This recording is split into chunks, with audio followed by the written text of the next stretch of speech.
안녕하세요. 미래에셋 자산운용 리서치본부 김정수입니다.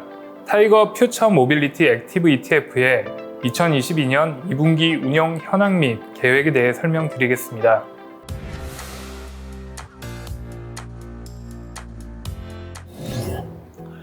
러시아 우크라이나 전쟁, 그리고 페드의 예상보다 가파른 금리 인상 속도와 공급망 차질, 인플레이션 심화 등의 악재로 코스피, 코스닥 모두 큰 폭의 하락세를 보였습니다. 코스피 중소형주 유형이 코스피 대형주 대비 상대적인 강세를 나타냈습니다. 업종별로는 에너지, 금융, 산업재 위주로 강세를 보였습니다.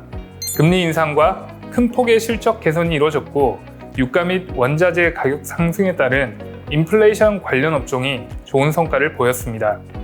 시장 하락에 대해 방어주 성격의 유틸리티, 필수 소비재 업종 또한 아웃퍼폼 했습니다. 반면 가파른 금리 상승으로 미래 가치에 대한 할인율이 커지며 밸류에이션의 하락을 보인 인터넷, 게임 등 서비스 업종은 부진하였고, 또 경기 침체 전망으로 수요 둔화가 우려되는 IT 업종, R&D의 부진한 성과를 보인 헬스케어 업종 등 성장주 중심으로 부진한 모습을 보였습니다. 전반적으로 인플레이션에 따른 금리 인상, 긴축과 러시아 사태 등 상반기 악재로 작용했던 요인들이 지속될 것으로 예상합니다. 21년과 22년의 가장 큰 변화 요인인 인플레이션, 러시아 사태, 코로나 중국 봉쇄가 하반기로 갈수록 정도가 완화되면서 완만한 개선 추세가 이어질 것으로 예상합니다. 하지만 경기 전망에 대한 눈높이는 낮출 필요가 있습니다. 하반기로 갈수록 수요 악화와 유동성 축소라는 증시에 더 큰 영향을 주는 악재 요인들이 있기 때문입니다.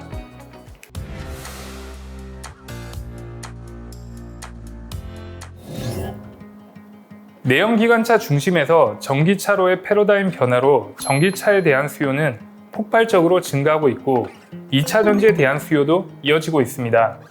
친환경 기조 속에서 전기차 외에도 ESS, 전동 공구 등에 대한 수요 증가도 2차 전지 수요처가 확대되고 있습니다.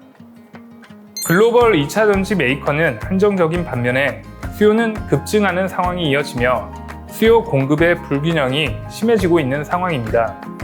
시장 조사 기관에 따르면 이러한 수급 불균형은 향후 8년간 이어질 것으로 예상됩니다. 이에 국내 2차 전지 메이커 3사의 수혜가 지속될 것으로 예상됩니다. 양극재, 음극재, 분리막, 전해액 등 2차 전지를 구성하는 핵심 소재 업체들의 성장 역시 수년간 이어질 것으로 예상됩니다.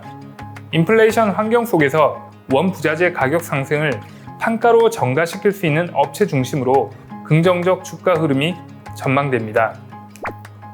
수요 회복과 공급 부족으로 매도자 우위 시장이 1년 넘게 지속되고 있습니다. 글로벌 신차 기본 수요는 연간 8에서 9천만 대 수준이나 팬데믹 이후 차량용 반도체 생산 차질로 공급 제한이 되고 있습니다.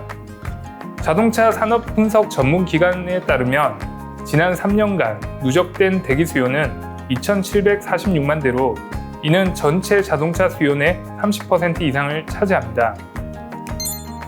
현대차 그룹은 공급자 우위 시장 지위를 적극 활용해 이미 가격이 높아져 있는 경쟁사 대비 높은 가격 전가력을 형성하고 있습니다. 코로나 이후 미국에서 인센티브는 크게 하락하면서도 시장 점유율이 올라간 기업은 현대차와 기아가 유일합니다. 경쟁 환경에서도 상품 경쟁력과 제품 믹스가 확대되는 점이 긍정적입니다.